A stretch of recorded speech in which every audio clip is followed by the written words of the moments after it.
Service ಮಾಡ್ತಾವ್ರೆ ಬೇರೆ ರೀತಿ. ಅದನ್ನು ನಿಜವಾಗ್ಲೂ ಹೇಳ್ತೀನಿ ಕೇಳ್ರಿ, ನಮ್ಮ ಮಕ್ಕಳು ಎಲ್ಲ ಜಸ್ಟ್ ಪಾಸ್ನವ್ರೆ. ಇಲ್ಲಿಂದ ಜಸ್ಟ್ ಪಾಸ್ ಆಗಿ ಅಲ್ಲಿ ಸೇರಿ ಆಚೆ ಬರ್ಬೇಕಾದ್ರೆ ರ್ಯಾಂಕ್ ಸ್ಟೂಡೆಂಟ್ ಆಗಿ ಬಂದವ್ರೆ. ಅಲ್ಲಿಗೆ ಒಂದು ಕೋಚಿಂಗ್ ಆಗಲಿ, ತಿಳುವಳಿಕೆ ಆಗಲಿ, ಪ್ರತಿಯೊಂದು ಅಚ್ಚುಕಟ್ಟಾಗಿ ನಮ್ಮ ಮನೆಯಲ್ಲಿ ಹೆಣ್ಣು ಮಕ್ಕಳು ಯಾವ ರೀತಿ ನೀಟಾಗಿರುತ್ತೋ ಅದೇ ಥರ ಹೆಣ್ಣು ಮಕ್ಕಳನ್ನ ಸೇಫ್ಟಿಯಾಗಿ ಆ ಕಾಲೇಜಲ್ಲಿ ಕಲಿಸ್ಬೋದು, ನಮ್ಮ ಮನೆ ಥರ ಕಲಿಸ್ಬೋದು. ಆ ರೀತಿ ಒಂದು ಬಾಂಧವ್ಯ ಥರ ಮಾಡಿ ಸೂಪರ್ ಮಾಡಿಕೊಟ್ಟಿದ್ದಾರೆ ಸರ್. ತುಂಬಾ ಮತ್ತೆ ಸ್ವಾಗತ ಅಂತ ಹೇಳ್ಬೋದು. ಅಷ್ಟೊಂದು ನಮಗೆ ವಿಶ್ವಾಸದಿಂದ ಮಾಡಿಕೊಟ್ಟಿದ್ದಾರೆ ಸರ್. ಮತ್ತೆ ಇಲ್ಲಿನೇ ಸರ್ ನಮ್ಮ ನಾಗನ ಸರ್ ದನಿಗಳು, ಅವ್ರನ್ನ ಯಾವತ್ತೂ ನೆನೆಸ್ಕೊಳ್ಬೇಕು ಅನ್ನೋರನ್ನ.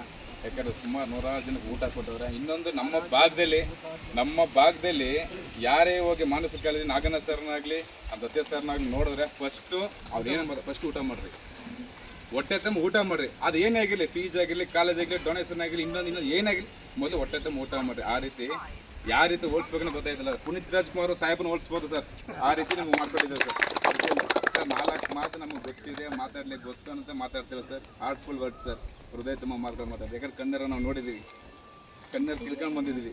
ಆ ರೀತಿ ಮಾಡ್ಕೊಂಡಿದ್ದೀವಿ. ತಾವು ಬಂದಿದ್ದೀರ, ಕಾಣಿಕೆ ಕೊಡ್ತೀನಾಗ ಮಾತಾಡ್ತಿಲ್ಲ ಸರ್. ನಾವು ಯಾವತ್ತೂ ಎಂದೆಂದಕ್ಕೆ ಎಷ್ಟು ರಾಜಕೀಯಗಳು ನೆನ್ನೆ ಬಂದರು, ಮೊನ್ನೆ ಬಂದು, ನಾಳೆ ಬಂದು ಯಾರೇ ಬಂದ್ರು ಎಜುಕೇಷನ್ ಕೊಟ್ಟಂಥ ಏಕೈಕ ವ್ಯಕ್ತಿನ ಯಾವುದೇ ಕಾರಣ ಮರೆಯೋಕ್ಕೆ ಸಾಧ್ಯನೇ ಇಲ್ಲ ಸರ್. ಯಾಕಂದ್ರೆ ನಮ್ಗೆ ಯಾವ ರೀತಿ ಮಾಡ್ಕೊಟ್ಟಿದ್ದಾನೆ ಸರ್ ಯಾವ ರೀತಿ ಸಾಹೇಬ್ ಯಾವ ರೀತಿ ಮಾಡ್ಕೊಟ್ಟಿದ್ದಾರೆ ಅಂದರೆ, ಒಂದು car due, bike due, mobile due ಯಾವ ರೀತಿ ಕಟ್ತೀವಿ ಆ ರೀತಿ ನಮ್ಗೆ ಆಪ್ಷನ್ ಮಾಡ್ಕೊಟ್ಟಿದ್ದಾರೆ ಸರ್.